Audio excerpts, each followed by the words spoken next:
Have you ever wondered how your heart knows exactly when to beat and how it keeps that perfect rhythm every moment of your life?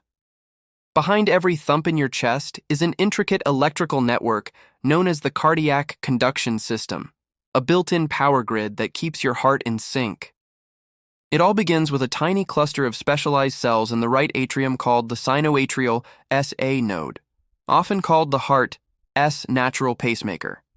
This node sets the pace for the heartbeat, generating electrical impulses that spread through both atria, causing them to contract and push blood into the ventricles. Next, the impulse reaches the atrioventricular AV node, located on the opposite side of the right atrium near the atrioventricular AV valve.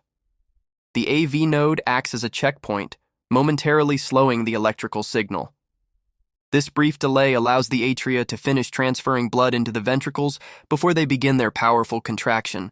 From there, the signal continues its journey down the atrioventricular AV bundle, also known as the bundle of His.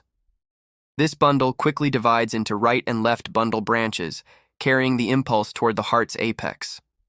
Finally, the signal spreads upward through a network of Purkinje fibers, igniting the ventricular muscle and triggering a strong contraction that pumps blood throughout the body. The heart's electrical performance can be visualized using an electrocardiogram, ECG or EKG, a recording that captures the combined action potentials of the heart's cells. Each wave on the ECG represents a specific phase of this electrical cycle. When the atria fill with blood and the SA node fires, the P wave appears, the mark of atrial depolarization. About 100 milliseconds later, the atria contract, atrial systole. The PQ segment represents the brief travel time of the impulse from the SA node to the AV node.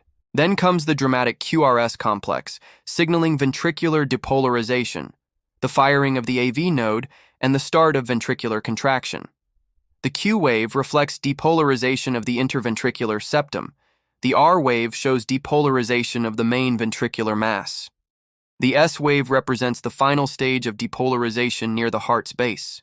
During this same period, atrial repolarization quietly occurs, but is hidden within the larger QRS complex. The ST segment corresponds to the plateau of the myocardial action potential, the time when the ventricles contract and pump blood.